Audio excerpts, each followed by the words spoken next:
Thank you, brother. Thank you, sister. Thank you, Lord Jesus. Thank you, Father. Brother, God bless you. Brother, God bless you. Amen. Amen. So today we are going to learn from 1 Corinthians chapter 3, which we are studying now. God's building, growing in spiritual maturity. Hallelujah. We will see in this chapter, the church in Corinth was gifted, active and growing, yet it struggled with division, jealousy and spiritual immaturity. So we see 1 Corinthians chapter 3, Apostle Paul teaches that believers must grow spiritually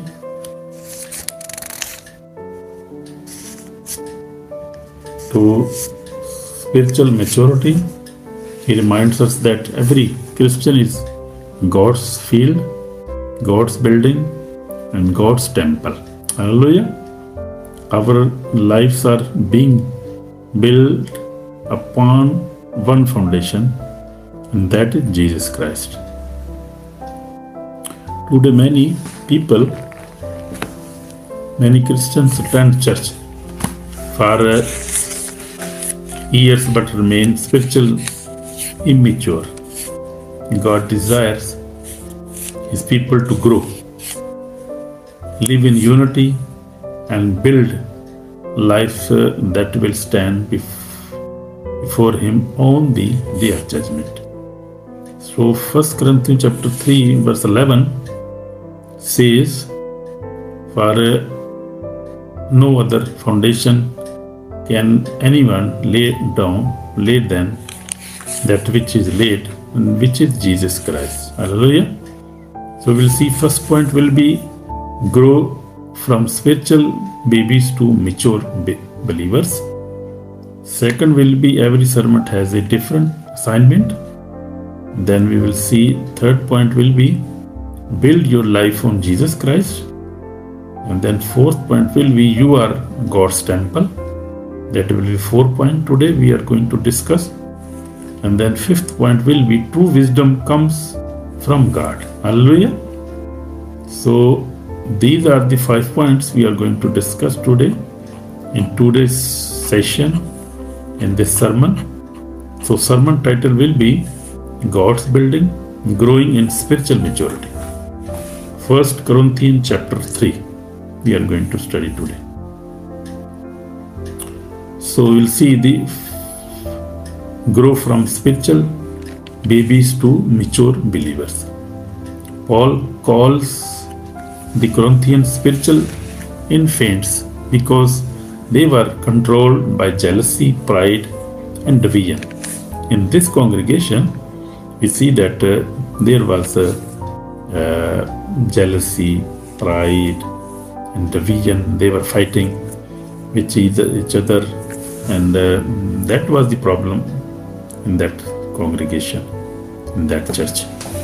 So we see that in verse 2 and 3, "I fed you with milk and not with solid food, for until now you were not able to receive it. For where there are envy, strife, or divisions among you, are you not carnal?" So this is the Paul is telling to this church here. A mature Christian does not merely know Bible verses. Maturity is shown by love, humility, forgiveness, obedience, and the fruit of the Holy Spirit. So if we are really mature Christians, then we must show maturity, like we forgive each other, we love each other, we obey the word of God, we have the fruit of the Holy Spirit in our lives, and we are mature. But if we are still fighting their division, jealousy, that is not a mature Christian. We have to become a mature Christian now. So we see example from the Old Testament. Israelis were delivered from Egypt, yet many complained continuously in the wilderness instead of trusting God. Their spiritual maturity prevent many from entering the promised land. That was the case of Israelis, they were grumbling. Instead, they saw many miracles when God took them from Egypt. They saw many miracles. God even killed their firstborn in Egypt. And God separated a river, and then they passed through water. But they saw many miracles, but still they were not good believing. They were not trusting God. So we have to trust God. In every situation, we have to trust God. And that is very, very important for our life. We see in the example from the Jesus Christ's life, we see Jesus' disciples were immature in the beginning. They argued about who was the greatest, but Jesus patiently taught them humbly and servant leadership. After receiving the Holy Spirit, they became bold and mature servant of Christ. You see, the disciples were, before they received the Holy Spirit, they were also behaving like children, immature Christians. But after they received the Holy Spirit in chapter 2, Acts of Apostles chapter 2, they became very bold, very mature, and very fruitful apostles. We see that. So the second point, we will see every servant has a different assignment mean. In verse 5 to 9, Paul reminds believers that ministers are servants, not competitors. So we see verse 6, I plant, Apollos watered, but God grew the increase. Some preach, teach, some evangelize, some encourage, some serve quietly. Only God causes spiritual growth in the body of Christ. Therefore, we should not glorify human leaders, but Christ. Hallelujah. So we see that do not compare your ministry with somebody else. Faithfully complete the assignment God has given you. Success belongs to God. Hallelujah. So third point, we will see build your life on Jesus Christ. Paul describes the Christian like a building project. Hallelujah. Jesus Christ is the only true foundation. And verse 11, Paul says, for no other foundation can anyone lay than that which is laid, and which is Jesus Christ. So Paul says, beloved believers, build with different materials like gold, silver, precious stone, wood, and hay, straw. So one day every believer's work will be tested by God's fire. Work done on God's glory will receive a reward. Work done on pride, selfish ambition, personal will not be indoors. So we see that we have to. This is talking about pastors, about evangelists, about servants of God. Paul is talking about the masters of God now. In this verse, we see that. So we, the apostles, we, the pastors, must always preach Jesus Christ sincerely from the Bible, not our own stories, not our own man-made stories or philosophies. We have to preach Jesus Christ and the cross of the Jesus Christ, and how Jesus lived in this world, Oh, he was crucified. He rose on third day. His resurrection we can preach. We can preach his coming again. So this must be our message as a pastor, as a believer. And we have to always preach about the repentance, about holiness, about salvation. This must be our message all the time as our ministry is preaching. So we see that as yourself, I am serving Jesus for his glory. Paul is saying, for I am serving for human. I am not serving for human praise. God sees the motive of every heart. So fourth point we will see, you are God's temple. We are God's temple. Mean on verse 16 say that you do not know that you are temple of God and that the Spirit of God dwells in you. So we see that every believer is a dwelling place for the Holy Spirit. Praise the Lord. That is wonderful. Because God lives within us.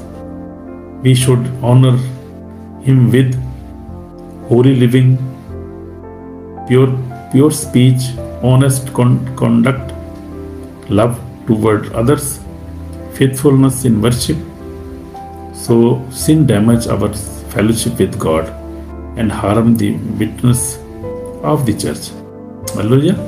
So we are temple of God, mean we are the place where Holy Spirit dwells. He dwells in our soul, in our spirit, in our body. He lives with us, and so we must always live a holy life. Our speech must be holy. Our conduct must be holy. We must forgive each other. We must love everybody. That must be our daily life, not weekly or monthly, just daily life. Hallelujah. We have to do this practice daily. So for example, from the Old Testament, when Solomon dedicated the temple, the glory of Lord filled it so powerful that the priests could not continue ministering. 1 King 8 verse 10 and 11 says, God has made the temple holy. So today, through Christ, believers are called to live in holy temple because the Holy Spirit dwells in them. Hallelujah. So we are temple of the Holy Spirit.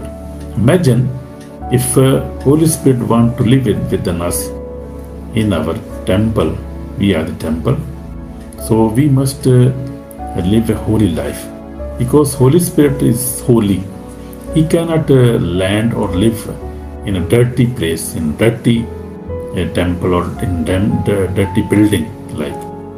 He cannot live there. So if we want to receive Holy Spirit, we want that Holy Spirit live in our life, then we must make ourselves holy. Hallelujah. Then He will come and we will enjoy the Holy Spirit's presence in our life. I have such experience. When I was just 13 years of age, I received the Holy Spirit baptism. And that was wonderful time, and I enjoyed that time. That is wonderful. Presence of the Holy Spirit is so powerful, so peaceful. You got so peaceful. You are blessed if your Holy Spirit is within you. Then you can do mighty works also. You can love other, because Holy Spirit give us the power to love, to forgive, even accept our own mistakes, even pray, because we don't know how to pray. Holy Spirit guide us to pray, and He know what is the will of the Father. So true wisdom comes from God.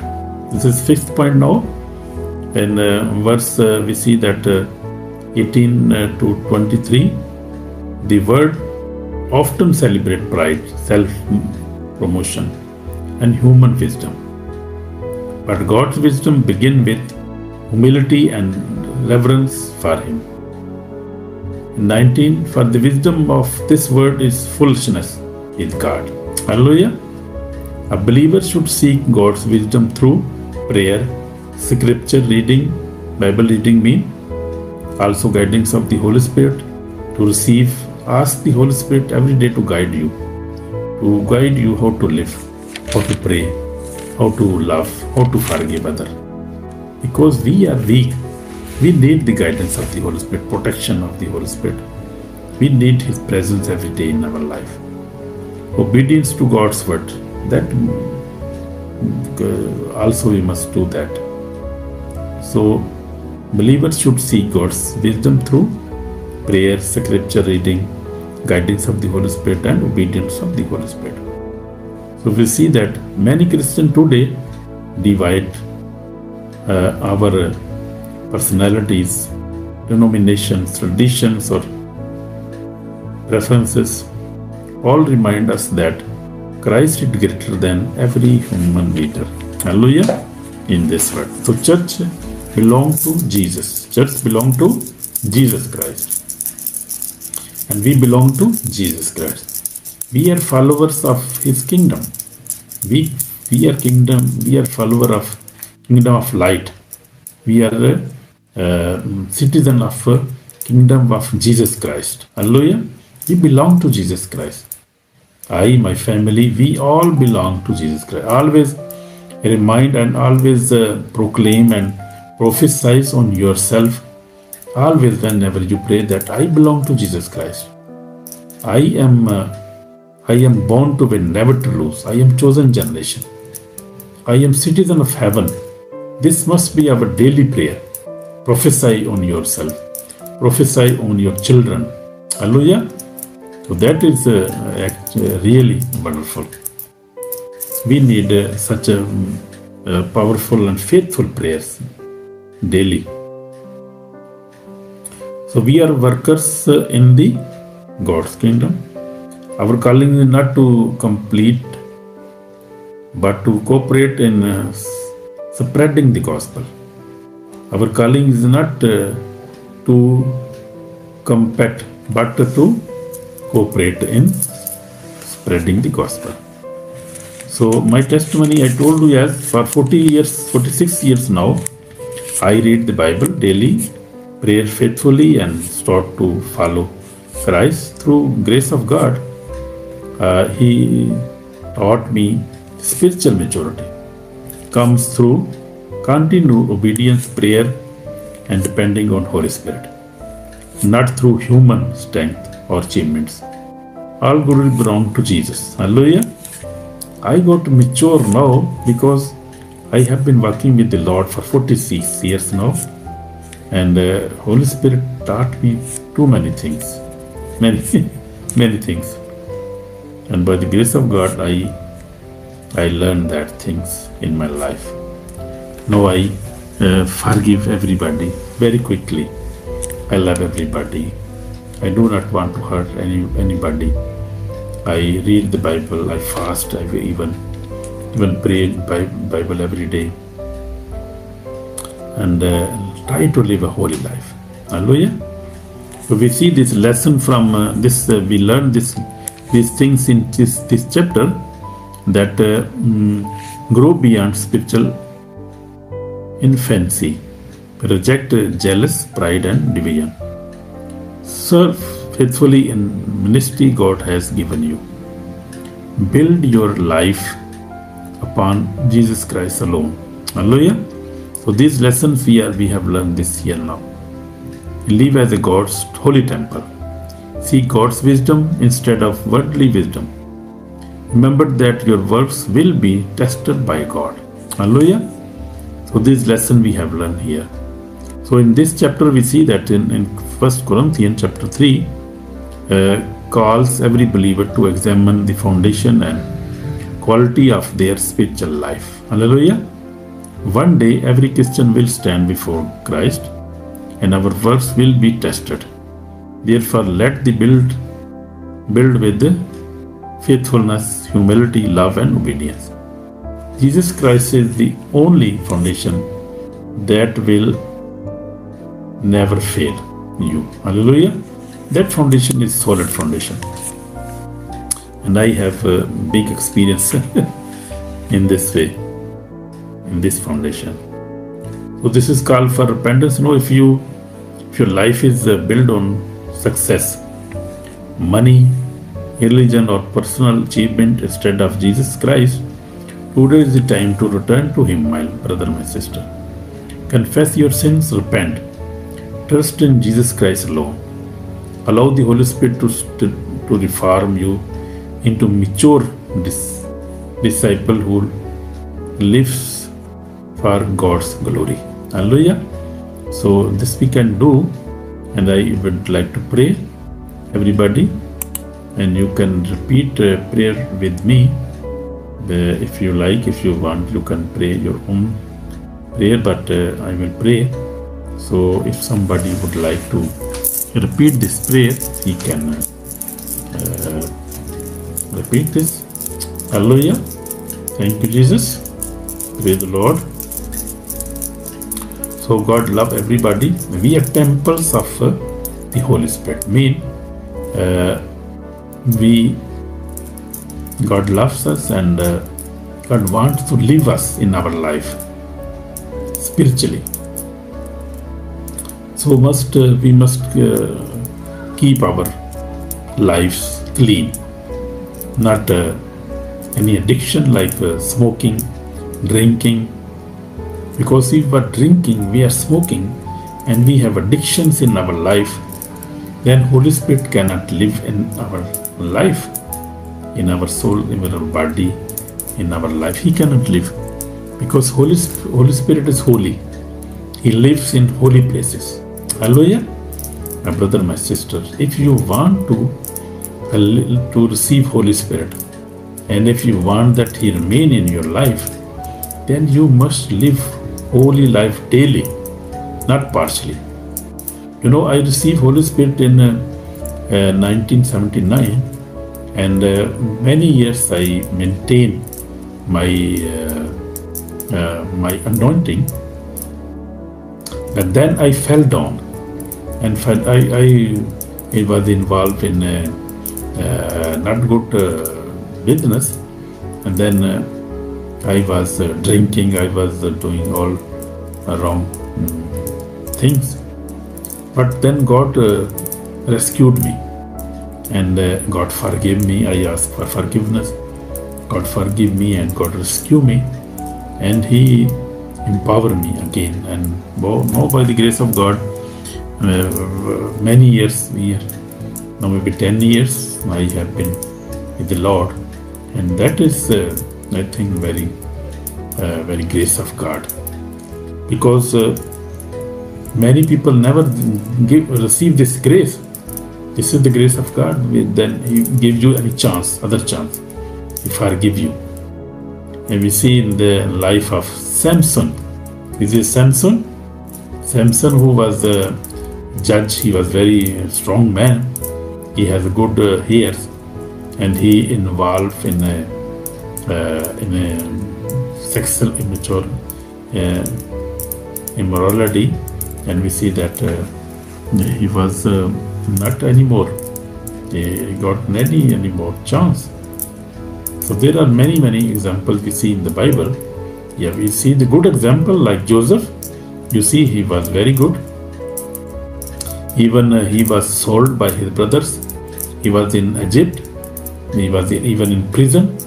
And the wife of Potiphar offered him to sleep with him, but he rejected that sinful desire, sinful ways, and he lived a very good life.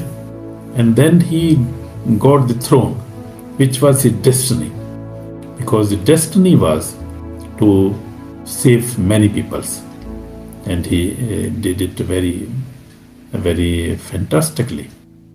And even we see Moses, God used him. Abraham, we see that God used Abraham very much, because he was very faithful to him. Even he was ready to sacrifice his own son.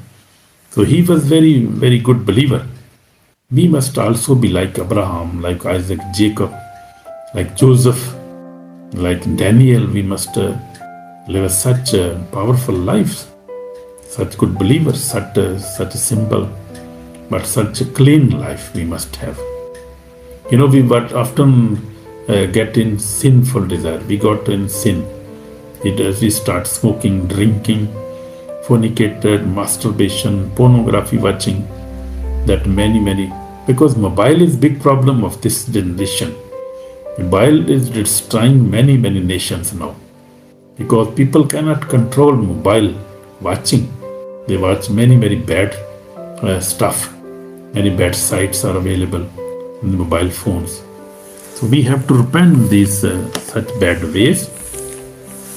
If we want to receive Holy Spirit, if we want to peace in our life, if we want healing, deliverance, if we want to receive the Holy Spirit, we want to receive the eternal life, then we have to live a holy life, clean life, and we have to clean our temple. Hallelujah. Because the Holy Spirit cannot live in bad temple, bad life, in bad man or woman. We have to clean ourselves. We have to live a holy life. Hallelujah. So I hope everybody understand this, and everybody will try to live a holy life, because God wants that we live a holy life.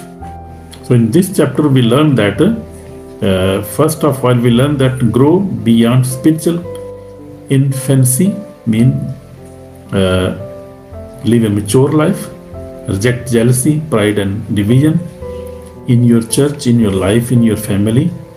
Reject these things in your life, my brother, my sister. Serve faithfully in the ministry God has given you, or job you have received, your business. Serve there, work there faithfully. Also build your life upon Jesus Christ alone, mean only believe in Jesus Christ, because Jesus said in John 14:6, he said, I am the way, the life and the truth. Nobody comes to the Father except through me. So only Jesus Christ can save us. No other religious can save us.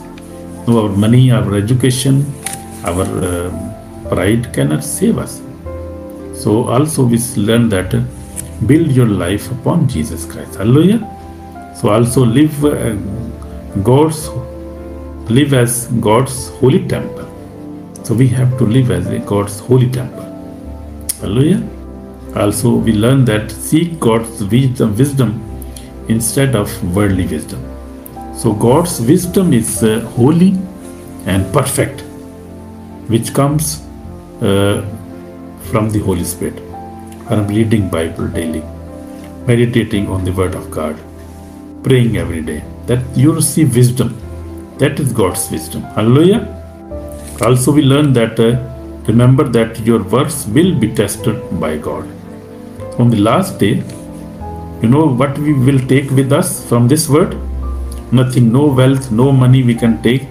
Just we will take our bad works and our good works. That will be tested on the last day, when we will be judged on the last day.